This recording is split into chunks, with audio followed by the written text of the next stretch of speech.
getting ready to head out. We'll go to the hostel and try to get a good night's sleep. We're gonna try to tackle the Andes Mountains tomorrow, but thank God the bike is here. Oh my God, man. All right, later.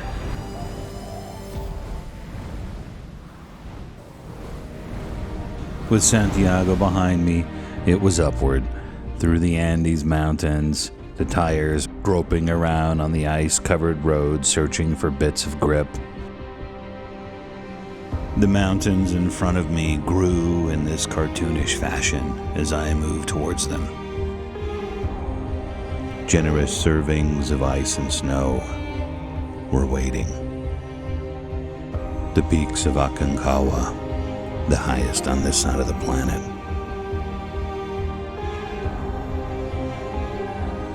No support teams, no friends, no one.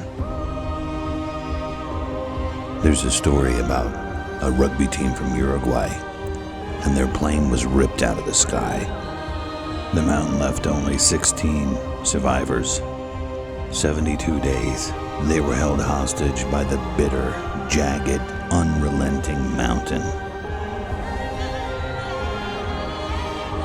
Surviving only off of the flesh of the dead. The chills and the goosebumps on my skin were not from the cold.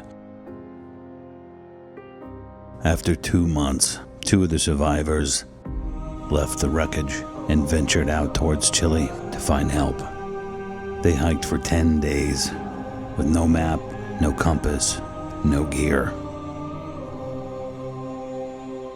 Through sheer grit and determination, they returned for their teammates the day before Christmas Eve.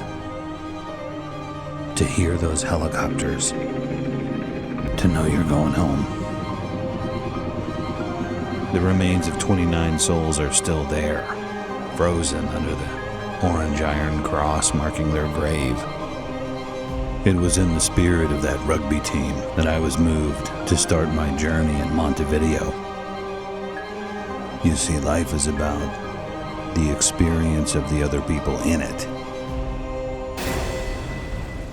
And we only realize that in their absence.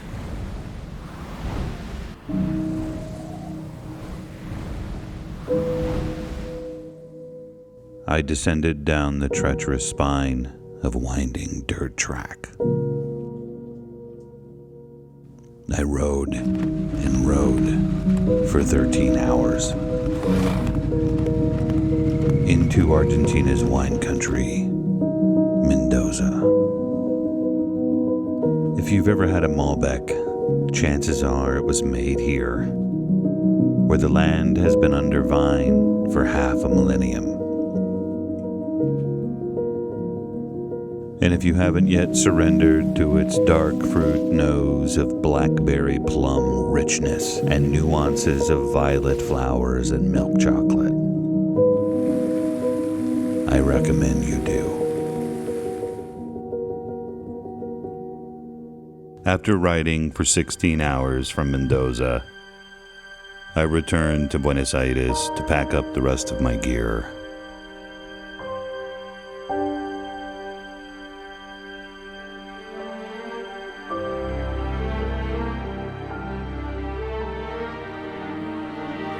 The impeccable architecture gives tale to a once prosperous city a century ago.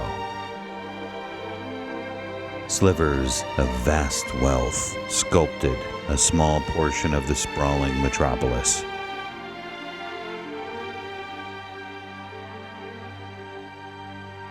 Underneath this dystopian portrait lies a deep and complex internal struggle. The despondency spared the wine, but sank into the apathetic food, to soon be vindicated.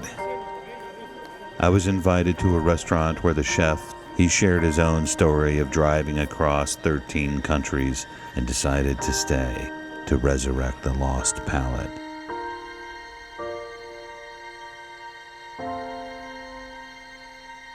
With him, he bought the flavors of all 13 fronteras.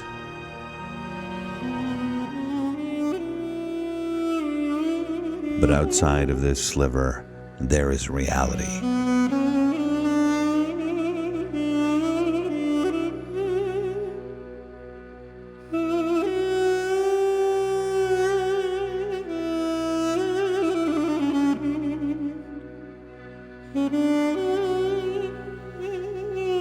A wall between the rich and poor that grows taller with each passing year.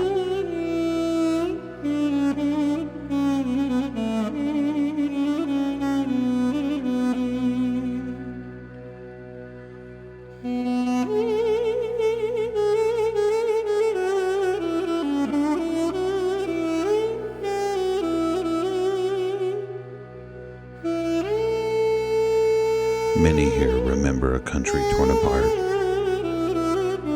a military coup, escalating violence that spun out of control into state-sanctioned murder. 30,000 people were taken. They were drugged, stripped, and gutted before being thrown out of an airplane into the frigid South Atlantic.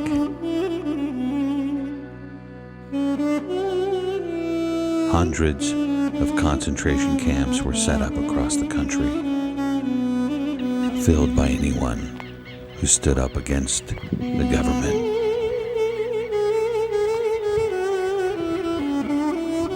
While Argentina eventually recovered its democracy, the scars and incapacitating fear grip those who remember.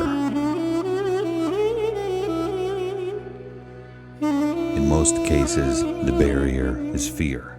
Even with all of this, not all were broken. There are some who still know how to dance.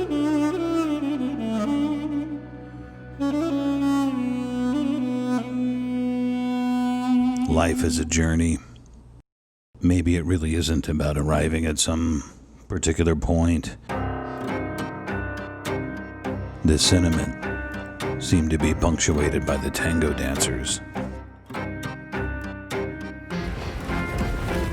They didn't aim at a particular point which to arrive. I was always reaching and pulling and collecting to try to get to the next spot or the next level. I wasn't dancing.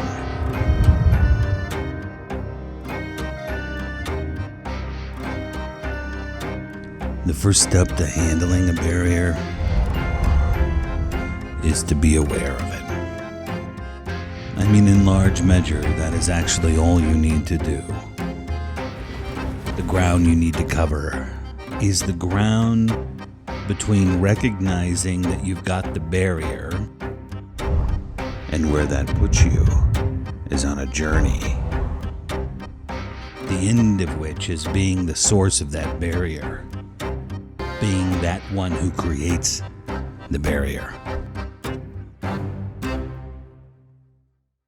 After a weeks-long attempt to sort out the electrical gremlins, I ventured north from Buenos Aires to the small town of Tigre and spent the afternoon watching the riverboats chug up and down the Rio Luján.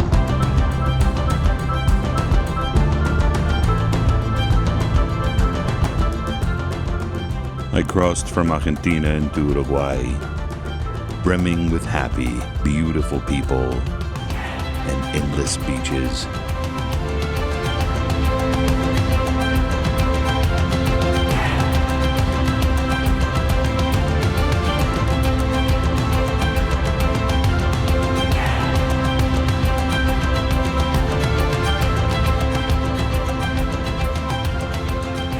There is simply something magical about Montevideo.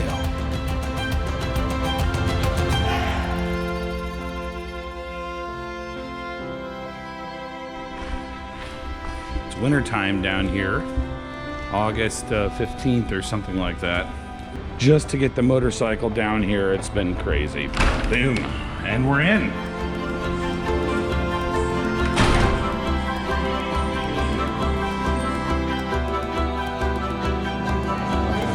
We got some beers over here. Say hi to everybody back in, well, I guess people all over the world to watch. Here we are, right here, number 14.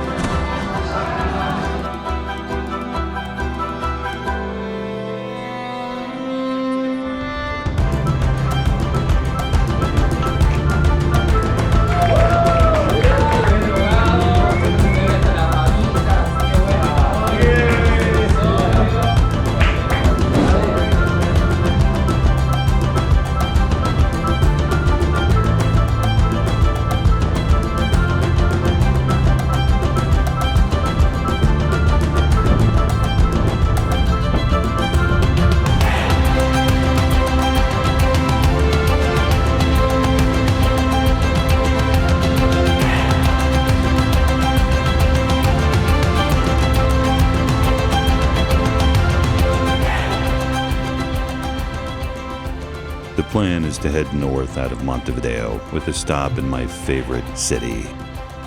And though I had ridden more than 2,000 kilometers, I felt like my journey was finally beginning. And let's get the show on the road. Today we're heading to Peludos. We'll probably get there around 7. One border crossing today into Brazil from Uruguay, and we'll see how that goes.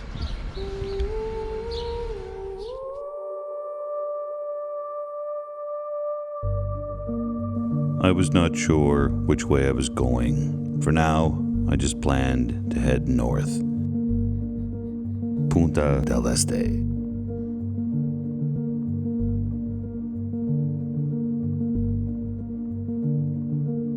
I was fortunate enough to explore this beautiful city and to take in the dreamy sculptural silhouette of Casa Pueblo. Not built, but carved from stone by the artist Carlos Paez Valero.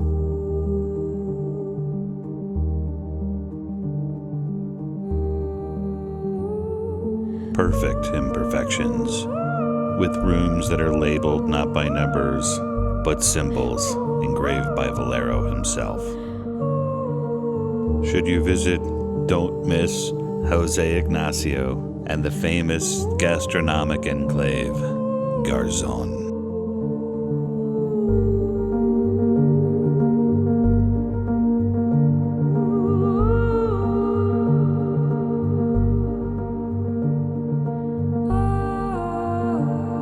Forte de Santa Teresa. Built by the Portuguese in the 16th century, symbolic of a battle-hardened Uruguay, torn between Portugal and Spain, and later again between Argentina and Brazil. Now a progressive and tranquil country where marijuana is legal and same-sex marriages recognized. Got into Brazil, and there's literally like no border, like crossing or checkpoint or anything. So you drive across this bridge, across the river, and I'm in this little town now on the Brazilian side, trying to find out like where do I go to get my passport stamped and all that. There's no temporary import permit. They don't do visas anymore for U.S. citizens. Enjoy Brazil. So that was it. So I'm in the southern portion of Brazil, close to Uruguay, maybe 350 kilometers north of Uruguay. So I had to go find the federal police office, which is about a kilometer inland and a few blocks off the main road. Went in, got my passport stamped, and they didn't seem to care too much about my bike. They did take note of the license plate, but that was it. This is this little town called Pelotas, kind of a quiet stay at this hostel. We're gonna go up the coast here. We're gonna go to a small town called Praia Grande. It's just across the state line into the state called Santa Catarina. Rear tire is looking pretty bald, so we're gonna need to get one new one pretty soon. And I took off the cylinder head protective covers from Machine Art Moto. I think that they're making the coils a little too hot. The coils in that year bike are not like the greatest quality. I think that when they're getting hot, the ignition starts cutting out. So I thought that might be like the throttle actuator or the step motors or idle actuators or something like that, but I have looked into all that stuff, and so far I can't identify anything. I ran the GS911 on it. I don't find any codes. It might be a heat issue with those coils. Anyway, that's the update for now.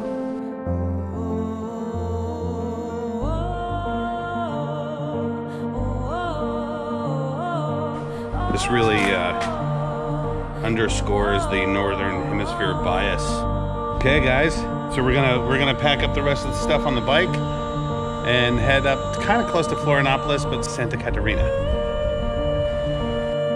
I had burned up most of my time waiting on my motorcycle. With family anxious for me to return home, the question is, do I attempt to cross the Amazon with more and more fires ravaging the rainforest and make my way into Venezuela?